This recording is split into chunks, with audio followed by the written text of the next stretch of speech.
नमस्कार, मैं शुभ्रांशु पंडा आप सभी के लिए एक नया वीडियो लेकर हाजिर हूँ। आज का हमारा वीडियो का टॉपिक है आरईएफ रिले। इस वीडियो में आपको क्या क्या जानने को मिलेगा इसका एक डिटेल्स में बता देता हूँ, ताकि आपको जानकारी इसमें मिलेगा लगेगा तो वीडियो को पूरा देखिएगा। तो इसमें हम जानेंगे कि आरईएफ रिले क्या होता है, आरईएफ रिले कनेक्शन कैसे होता है, कहाँ से लेकर कहाँ तक ये प्रोटेक्शन देता है, आरईएफ रिले का जरूरत क्यों पड़ता है, हमारे पास डिफरेंशियल रिले है फिर भी आरईएफ रिले का जरूरत क्यों पड़ता है, ये जानेंगे आप लोग।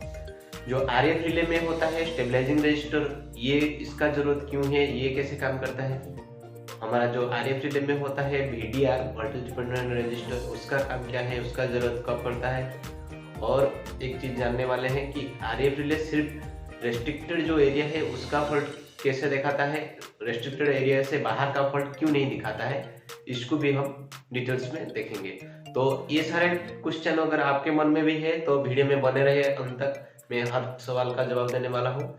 आशा करता हूँ वीडियो आपको अच्छा लगेगा तो लाइक कीजिएगा, और चैनल में नए हैं तो प्लीज चैनल को सब्सक्राइब कर लीजिएगा।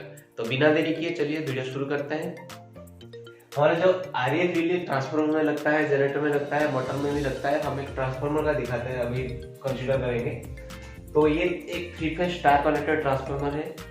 यहाँ पे ये आर फेज का वाइंडिंग है, ये वाई फेज का वाइंडिंग है, ये बी फेज का वाइंडिंग है, ये आर फेज का सिटी है, ये वाई फेज का सिटी है, ये बी फेज का सिटी है, ये एनसीटी है।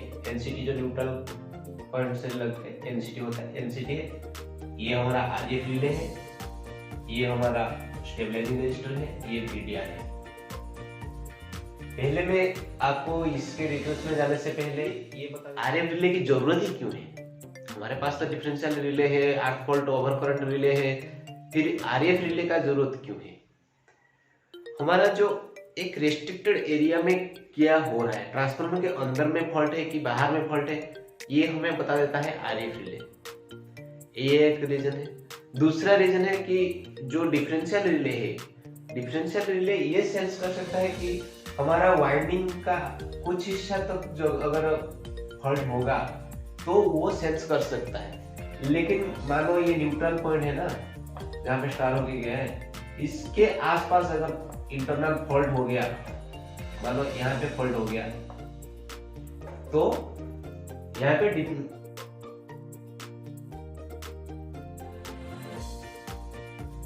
के लिए हमें क्या चाहिए, हमें आरएफ रिले चाहिए। तो उसे कहते हैं लगभग जो वाइंडिंग का हिस्सा है 85% तक डिफरेंशियल सेंस कर सकता है, अगले जो 15% है वहां पे सेंस नहीं कर सकता। तो आरईएफ रिले इसलिए जरूरी है। तो आरईएफ रिले को कनेक्शन कैसे करते हैं। हमारा जो ट्रांसमिशन लाइन में होता है, ऑटो ट्रांसफार्मर होता है, पावर ट्रांसफार्मर। पावर ट्रांसफार्मर में टोरेंट सिटी नहीं होता है, जो बूस्टिंग सिटी जिसको कहते हैं, बूस्टिंग सिटी नहीं होता है। उसको हम ट्रांसफार्मर का कॉस्ट को कम करने के लिए बूस्टिंग सिटी नहीं डालते हैं। तो वहां पे जो आरईएफ होता है, एचवी साइड एलवी साइड दोनों साइड सिटी के बीच, सिटी से होता है, मेन सिटी एनसिटी के बीच में लगा रहता है।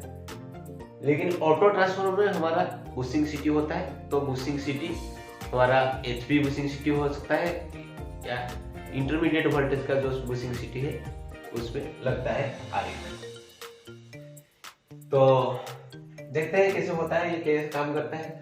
तो सिटी का आप सभी को पता होगा, सिटी सेकेंडरी में एक मानो एक कोर है, कोर में S1 S2 दो टर्मिनल होता है, S1 S2 दो पहला कोर का होता है 1S1 1S2, सेकंड कोर का होता है 2S1 2S2, थर्ड कोर अगर है तो 3S1 3S2, ऐसे S1 S2। तो हमें ज्यादा सिटी के बारे में नहीं जाना है। हर सिटी का S1 S2 जो होता है, S1 को S1 से कनेक्ट करना है, S2 को S2 को कनेक्ट करना है। एनसीटी का भी सेम, जो ये सिटी का S2 एनसीटी का S2 में कनेक्ट होगा, इसमें सिटी का S1 एनसीटी का S1 से कनेक्ट होगा। तो पैरेलल में कनेक्शन हो जाएगा। पैरेलल में कनेक्शन होने के बाद जो आरईएफ रिले है, आरईएफ रिले पैरेलल में लगेगा, लेकिन उसके साथ एक स्टेबलाइजिंग रजिस्टर सीरीज में लगेगा। आरईएफ रिले, मैं फिर से रिपीट कर रहा हूँ, आरईएफ रिले यहाँ पे पैरेलल में लगेगा, उसके साथ एक स्टेबलाइजिंग रेजिस्टर सीरीज में लगेगा और एक VDR वोल्टेज डिपेंडेंट रेजिस्टर ये पैरेलल में लगेगा, जिसको हम मेट्रो सेल भी कहते हैं। तो वीडियो को मुझे छोटा करना है, आप सभी के पास टाइम नहीं है ये मुझे पता है, तो आप लोग बने रहे वीडियो में, बहुत ही इंटरेस्टिंग होने वाला है। तो जैसे मान लीजिए यहाँ पे फॉल्ट अगर होता है, ये इंटरनल फॉल्ट यहाँ पे हो गया, ठीक है, यहाँ पे एक इंटरनल फॉल्ट हो गया। यहाँ पे जब इंटरनल फॉल्ट हो गया तो हमारा करंट जो फ्लो हो रहा है यहाँ से ये ग्राउंड में जाएगा, तो ये एनसीटी में इस तरह फ्लो होगा करंट, ठीक है, एनसीटी में इस तरह फ्लो होगा, एनसीटी के प्राइमरी में इस तरह फ्लो होगा, ये प्राइमरी करंट है।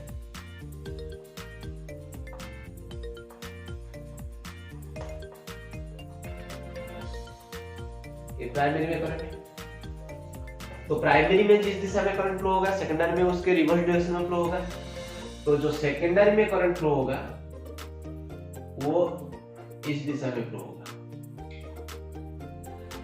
तो पता करना है, सेकेंडरी में इस दिशा में करंट फ्लो होगा। तो यहाँ पे फॉल्ट हुआ है, तो जो सीटी का प्राइमरी में करंट किस दिशा में फ्लो होगा, इस दिशा में फ्लो होगा, ठीक है। सीटी का प्राइमरी में इस दिशा में फ्लो हो रहा है, तो सेकेंडरी में कौन सी दिशा में फ्लो होगा, सेकेंडरी में उसका रिवर्स इस दिशा में फ्लो होगा। तो ये फ्लो होके कहां से कहां तक आएगा, ऐसा आएगा, यहां से जो एनसीटी का सेकेंडरी से ये इस दिशा में आएगा, ये जो सेकेंडरी करंट ये इस दिशा में एनसीटी से आ रहा है, ये सीटी में इस दिशा में आ रहा है। यहाँ पे आके क्या हो रहा है, ये दोनों का समेशन हो रहा है, सीटी का करंट एनसीटी का सेकेंडरी का करंट, ये दोनों का समेशन हो रहा है, तो ये आरएफ रिले को जाएगा, तो आरएफ रिले ऑपरेट हो जाएगा। तो आपको पता चल गया कि आरएफ रिले कैसे ऑपरेट होता है। अगर समझ में नहीं आया तो उसको थोड़ा बैक कीजिए वीडियो को 30 सेकंड, फिर उसको दोबारा देखिए।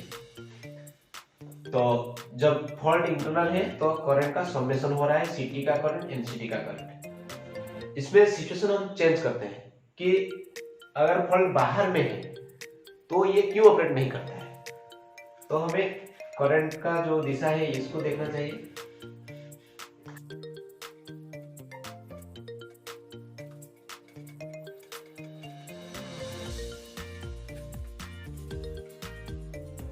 तो हमारा जो फॉल्ट है ये इंटरनल था, तो हो गया समेशन। मैं अभी फॉल्ट एक्सटर्नल देता हूं, ठीक है, यहाँ पे फॉल्ट हो रहा है, ये सिटी के बाहर है, जो रेस्ट्रिक्टेड हमारा एक बाउंड्री बना हुआ है ना, इस बीच में होगा तो रेस्ट्रिक्टेड आउटपुट काम करेगा, ये सिटी से बाहर है, ठीक है। तो ये रेस्ट्रिक्टेड एरिया से बाहर है, इसको ये आरएफ कैसे सेंस नहीं करता है इसको समझाऊंगा। तो अगर फॉल्ट यहाँ पे हुआ है तो हमारा जो करंट है यहां से होके ये एनसीटी में करंट किस दिशा में फ्लो होगा, एनसीटी में प्राइमरी में करंट इस दिशा में फ्लो होगा। तो ये करंट इस दिशा में होके ये वाइंडिंग में किस दिशा में फ्लो होगा, वाइंडिंग में इस दिशा में फ्लो होगा। जब नॉर्मल कंडीशन इंटरनल फॉल्ट था तो वाइंडिंग में इस दिशा में फ्लो हो रहा था, अभी इसमें रिवर्स डायरेक्शन में करंट फ्लो हो रहा है। तो अभी इसका प्राइमरी में इस दिशा में फ्लो हो रहा है, तो सेकेंडरी में कैसे दिशा में फ्लो होगा, ये दिशा में फ्लो होगा करंट, सेकेंडरी में रिवर्स, तो इस दिशा में फ्लो होगा, तो सेकेंडरी करंट यहाँ पे आएगा। लेकिन एनसीटी में प्राइमरी में इस दिशा में फ्लो हो रहा है, तो सेकेंडरी में किस दिशा में फ्लो होगा, सेकेंडरी में इसकी उल्टे दिशा में फ्लो होगा। तो सेकेंडरी में एनसीटी का करंट इस दिशा में आएगा आ रहा है। तो अभी एनसीटी का करंट यहाँ से जाएगा, सिटी का करंट यहाँ से आएगा। तो ये इस दिशा में आ रहा है सिटी से, ये इस दिशा में जा रहा है एनसीटी का। तो ये एक दूसरे को अपोज करेंगे तो वो कैंसिल हो जाएगा। तो कैंसिल हो जाएगा तो हमारा जो आरएफ रिले है ये ऑपरेट नहीं करेगा, क्योंकि ये सिटी का करंट एनसीटी का करंट दोनों एक दूसरे को अपोज कर रहे हैं। ठीक है, तो एक्सटर्नल फॉल्ट में ये काम नहीं करेगा। तो हमारा जो नेक्स्ट क्वेश्चन था कि ये स्टेबलाइजिंग रेजिस्टर का काम क्या है, इसको हमने क्यों दिया है। ठीक है, स्टेबलाइजिंग रेजिस्टर का काम, स्टेबलाइजिंग रेजिस्टर का इमेज में डाल दूंगा जो वीडियो एडिटिंग करूंगा, तो वहां पे स्टेबलाइजिंग रेजिस्टर कैसे दिखता है एक्चुअली वो, इसको आप आपका जो कंट्रोल रिले पैनल है वहां पे देख सकते हैं कैसा है। तो उसका फिजिकल अब हम जानेंगे कि हम आरएफ रिले के साथ सीरीज में स्टेबलाइजिंग रेजिस्टर क्यों लगाते हैं, ये जो स्टेबलाइजिंग रेजिस्टर का जरूरत क्या है। तो उसको समझने के लिए हम इसी कंडीशन पे देखते हैं कि एक्सटर्नल फॉल्ट हुआ है। तो जब एक्सटर्नल फॉल्ट होता है तो करंट इस दिशा में फ्लो होगा, इस दिशा में जब करंट फ्लो होगा तो सिटी में इस दिशा में जाएगा। तो सिटी का एक रेटेड करंट होता है, एक हद तक ये करंट ले सकता है, उसके बाद सिटी का कोर सैचुरेट हो जाएगा। जब सिटी का कोर सैचुरेट हो गया तो सेकेंडरी में करंट क्या होगा, सेकेंडरी में करंट जीरो हो जाएगा, यहाँ पे करंट नहीं होगा, थोड़ा बहुत मिलीएम्पियर में रहेगा लेकिन थियोरेटिकली जीरो हो जाएगा। जब जीरो हो जाएगा तो यहाँ पे मैंने जो एनसीटी है ये सैचुरेट नहीं हुआ है, तो इसका सेकेंडरी में करंट होगा। तो ये सेकेंडरी करंट एनसीटी में इस दिशा में फ्लो होगा, एक्सटर्नल में शॉर्ट फॉल्ट हुआ है तो सेकेंडरी में करंट आएगा। करंट आके यहाँ पे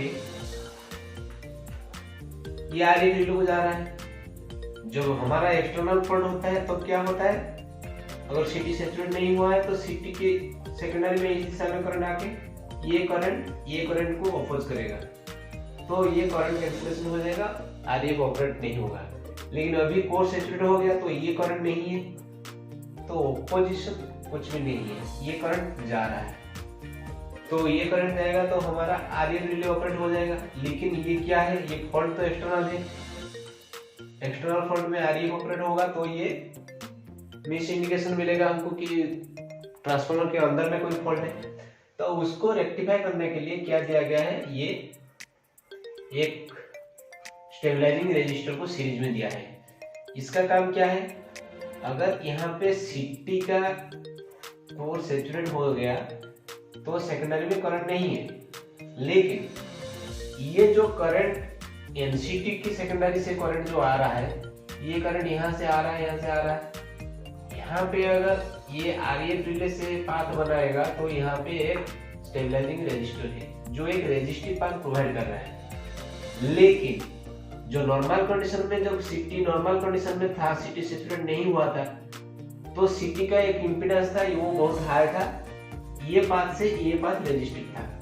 लेकिन जब ये सैचुरेट हो गया, कोर सैचुरेट हो गया, तो यहाँ पे इम्पीडेंस जीरो हो गया, तो यहाँ पे रेजिस्टेंस नहीं है। ये इससे अच्छा कंडक्टिव पाथ ये सिटी से उसको मिल रहा है। तो ये जो करंट यहाँ से जा रहा था, ये अब यहाँ पे जिस स्टेबलाइजिंग रेजिस्टर है इसलिए इसको कंडक्टिव पाथ यहाँ पे मिल रहा है, तो ये इस दिशा में जाएगा, इस दिशा में जाके ये इस दिशा में ये एक सर्कुलेटिंग पाथ बनाएगा, यहाँ पे आएगा, सिटी से होके फिर यहाँ से ऐसे ऐसे घूमता रहेगा। तो ये आरएफ रिले को ऑपरेट नहीं करेगा, ये एक्सटर्नल फॉल्ट को ऐसे एक्सटर्नल फॉल्ट से अगर सिटी सैचुरेट हो रहा है तो उससे प्रोटेक्शन के लिए ये स्टेबलाइजिंग रेजिस्टर यूज किया गया है। ये क्लियर हो गया आपका। तो हम नेक्स्ट चलेंगे VDR। VDR को हम जनरली क्या कहते हैं, मेट्रो सील। मेट्रो सील का इमेज में डाल दूंगा, वहां में इमेज एडिट जब करूंगा तो इमेज डाल दूंगा। ओरिजिनली कैसे दिखाई देता है, एक डिस्क की तरह लगा होता है, तो जिंक ऑक्साइड का एक प्लेट होगा, उसके ऊपर एक स्टील का एक डिस्क जैसा लगा होता है, तो उसका काम क्या होता है, ये जब एक लिमिटेड वोल्टेज में है तो ये एक रेजिस्टर की तरह काम करेगा, ये ऐसे रेजिस्टर की तरह रहेगा।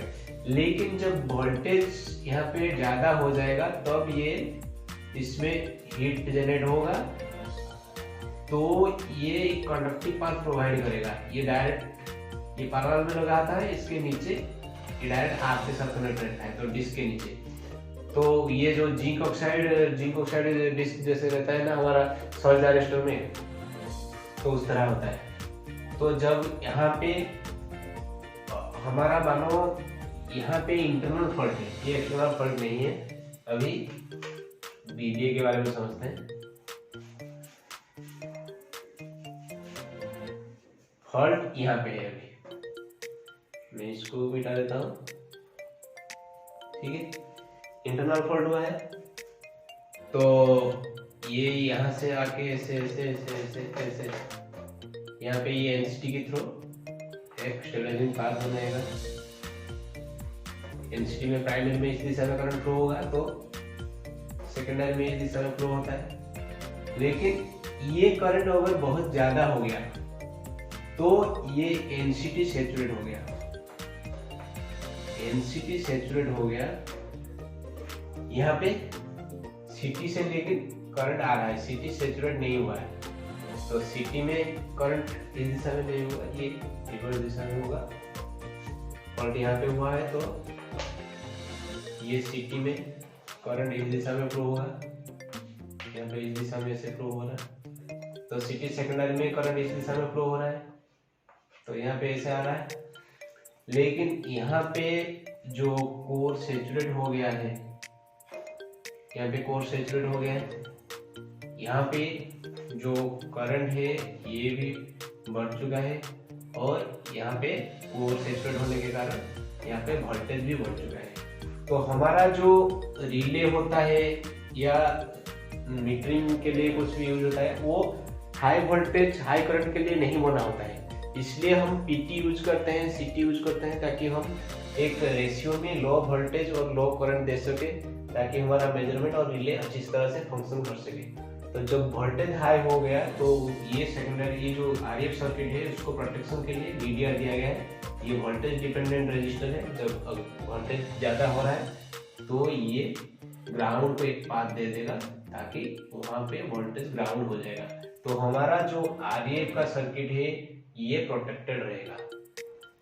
तो आशा करता हूँ आपको समझ आ गया पूरा वीडियो। तो वीडियो अच्छा लगे तो प्लीज़ लाइक कीजिए, मेरे चैनल में नहीं है तो चैनल को सब्सक्राइब कर लीजिए।